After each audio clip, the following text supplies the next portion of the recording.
আসসালামু আলাইকুম প্রিয় ভাইরা, কেমন আছেন? আশা করি সকালে ভালো আছেন এবং সুস্থ আছেন। দেশ ও প্রবাস থেকে যারা এই ভিডিওটি দেখতেছেন অবশ্যই চ্যানেলটি সাবস্ক্রাইব করে দেবেন। প্রিয় ভাইরা, আজ 26শে জানুয়ারি, রোজ সোমবার। ঢাকা ভিএফএস গ্লোবালের যে সর্বশেষ আপডেট, সেই আপডেটটি আপনাদের আগে জানিয়ে দিচ্ছি এবং পরবর্তীতে আরও কিছু কমেন্টসের উত্তর আমি আপনাদের দিচ্ছি। প্রিয় ভাইরা, সাম্প্রতিককালে আপনারা জানেন যে বর্তমান সময় জমা দেওয়ার হার একেবারেই কম, রিটার্ন পাসপোর্ট জমার হারও একেবারে কম। আজকে ঢাকা ভিএফএস গ্লোবালে দুজন ব্যক্তি মাত্র জমা দিয়েছে, যাদের জমা সম্ভবত 2025 সালের ফেব্রুয়ারি মাসের যে ক্লিক ডে, সেই ক্লিক ডের নুলস্থা তারা জমা দিয়েছে। এবং আপনারা জানেন যে সম্প্রতিকালে 2025 সালের অক্টোবরের 1 তারিখের ক্লিক ডের কিন্তু কিছু নুলস্থা বের হয়েছিল, যেগুলো জানুয়ারি মাসে। এবং সেই নুলস্থাগুলো কিন্তু এখন পর্যন্ত জমা হচ্ছে না ভিএফএস গ্লোবালে। এর অন্যতম একটি কারণ হচ্ছে যে নুলস্থাগুলো বের হয়েছিল সেই নুলস্থাগুলো কিন্তু স্থগিত করা হয়েছে, কারণ স্বয়ংক্রিয়ভাবে তাদের এই নুলস্থাগুলো বের হয়েছিল। এবং এই নুলস্থা যারা ওয়েব ফর্মের মাধ্যমে আবেদন করেছিলেন, ম্যাক্সিমামের কিন্তু ওয়ারেন্স ফ্ল্যাগ এসেছে।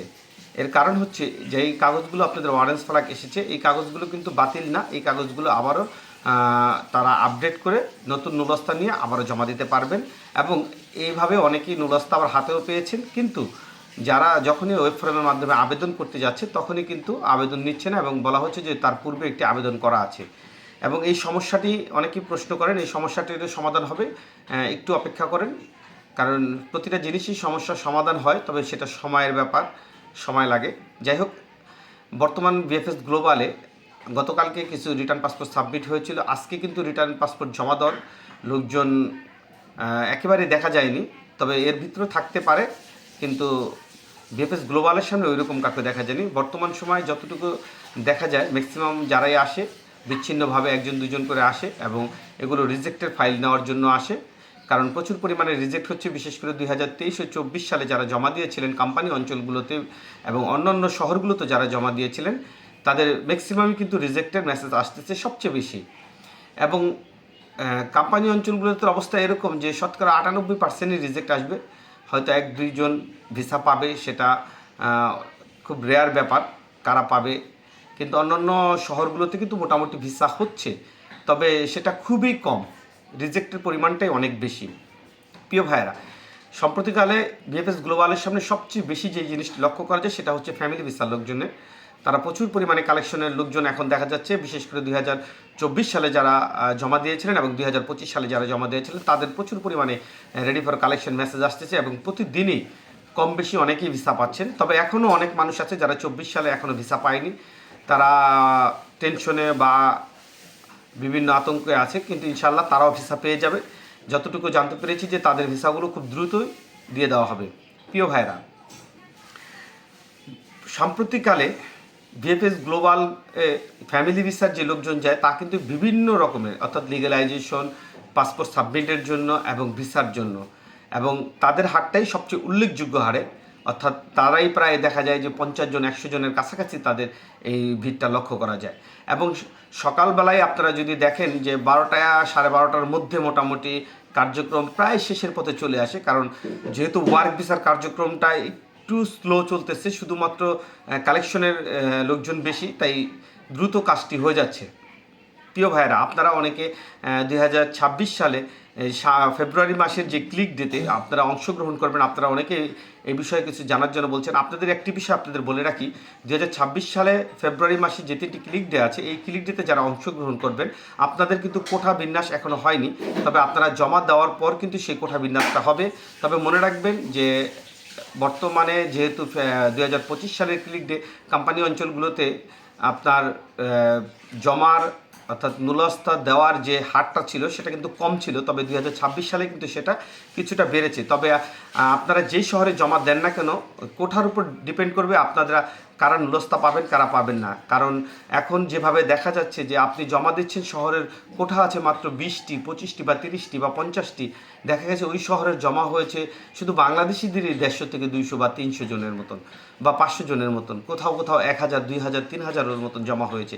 কিন্তু সেখানে দেখা যাবে যে মাত্র কোঠা আছে 50 100 বা 150 বা 200-র মতন কোঠা আছে। সেই ক্ষেত্রে আপনাদের বুঝতে হবে যাদের জমা শুধুমাত্র সেকেন্ডের ভিতরে জমা পড়বে, অথবা মালিক অনেক স্ট্রং বড় বড় কোম্পানিগুলো, তারাই দেখা গেছে যে এই নুলস্থাগুলো হাতে পাবেন। তাই আপনারা মনে রাখবেন, আপনারা জমা দেওয়াই মানে আপনাদের ভিসা না। অনেকেই প্রশ্ন করেন যে আমরা যেহেতু ওয়েব ফর্মে আগেই যাচাই বাছাই হয়েছে, প্রিফাইলিং করার সময় যেহেতু যাচাই বাছাই হয়েছে, তার মানে আমরা ক্লিক ডেতে অংশগ্রহণ করেছি, আমরা নুরস্ত হাতে পাবো এবং ভিসা পেয়ে যাবো। বিষয়টা কিন্তু এরকম না, কারণ আপনারা জানেন যে 34টি দেশের মধ্যে এই ভিসাগুলো বন্টন করা হয়। সেই ক্ষেত্রে বাংলাদেশিদের যে ভিসা হার, সেখানে দেখা গেছে 200 যদি কোঠা থাকে, তার মধ্যে বাংলাদেশিরা কয়টা কোঠা পাবে? 15টা 20টা। তবে বাংলাদেশিরা একটু বেশি পায়, কারণ বাংলাদেশিরা জমা বেশি দেওয়ার কারণে বাংলাদেশিদের কোঠাটা অন্যান্য দেশের চাইতে অনেক বেশি থাকে। তবে সেটাও কিন্তু একটি লিমিটেশন আছে। তাই আমি আপনাদের বলবো, আপনারা অপেক্ষা করুন। যেহেতু এখন তো আপনাদের সামনে ক্লিক ডে, অতি শীঘ্রই, আর বেশি দিন বাকি নেই, সেহেতু আপনারাও ধৈর্য হারা হবেন না। ইনশাল্লাহ যদি সময় মতন আপনাদের জমা দিতে পারে, তাহলে আপনাদের নুরস্তা ইনশাল্লাহ সঠিক সময় আপনারা পেয়ে যাবেন। এবং বর্তমানে যারা 2026 সালের 12 তারিখের ক্লিক ডেতে অংশগ্রহণ করেছিলেন, আপনাদের কিন্তু নুরস্তা বের হবে আরও 1 মাস পরে, অর্থাৎ ফেব্রুয়ারির ক্লিক ডেরও পরে গিয়ে মিনিমাম 3 মাসের মধ্যে নুরস্তা বের হওয়া শুরু হয়ে যায় এবং দ্রুত এটা সমাধান হয়। যদিও বলা হয়েছিল যে 1 মাস পরের থেকে আপনাদের নুরস্তার কার্যক্রম শুরু হবে এবং দ্রুত শেষ করা হবে, কিন্তু এটা অনেক সময় দেখা যায় যে মুখের কথাই থেকে যায়, কিন্তু এটা আসলে মিনিমাম 3 মাসের ভিতরে আপনাদের নুরস্তাগুলো বের হওয়ার সম্ভাবনা সবচেয়ে বেশি। এবং এটা হয়তো বা মার্চের থেকেও আপনারা পেয়ে যেতে পারেন নুরস্তা অনেকেই হাতে, বিশেষ করে এগ্রিকালচার 2026 সালের 12 তারিখের ক্লিক ডেতে যারা অংশগ্রহণ করেছিলেন। এবং আরেকটি বিষয় আপনাদের বলে রাখি, আপনারা অনেকেই কিন্তু প্রতারিত হবেন। এর কারণ হচ্ছে রিসিট বাণিজ্যের যে বিষয়টি, এই বিষয়টি কিন্তু অনেকেই প্রতারিত হবে এবং এখন পর্যন্ত জানতে পেরেছি অনেকেই আপনারা রিসিট পাননি, আপনারা কমেন্ট করেন।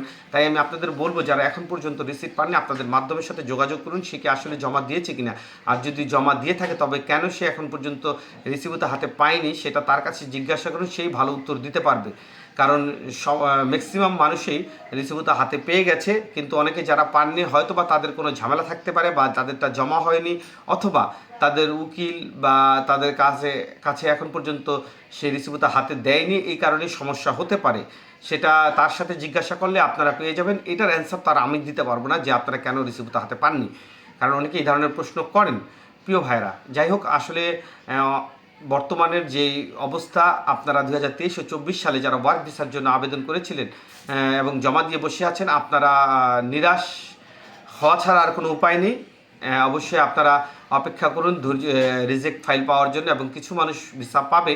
তবে যারা 26 সালে আবেদন করতে পারেননি, আপনারা এখনও সময় আছে কোনো না কোনো ওয়েতে আপনাদের জমা দেওয়ার। আপনারা আপনাদের মাধ্যমের সাথে আলোচনা করুন, যে সকল ওয়েগুলো আছে তারা যদি সেখানে চেষ্টা করে, অবশ্যই আপনারা জমা দিতে পারবেন। যেহেতু অনেক শহরে আছে যেখানে আপনি জমার চাইতে কাগজ জমা, অর্থাৎ যে পরিমাণ কোঠা আছে তার চাইতে কিন্তু অনেক কম জমা আছে, এরকম অনেক শহর পাওয়া যাবে, যেখানে কিন্তু আবারও আপনি জমা দিতে পারবেন, যদি সেটা সে সঠিকভাবে জানতে পারে এবং সঠিক মাধ্যম অথবা উকিল পায়, তাহলে সে এটা পারবে। যাই হোক, আর এর চেয়ে বেশি কিছু বলার নেই। আপনারা ভালো থাকবেন, সুস্থ থাকবেন। যারা আমার চ্যানেলটি সাবস্ক্রাইব করেননি, অবশ্যই চ্যানেলটি সাবস্ক্রাইব করে দেবেন। আসসালামু আলাইকুম।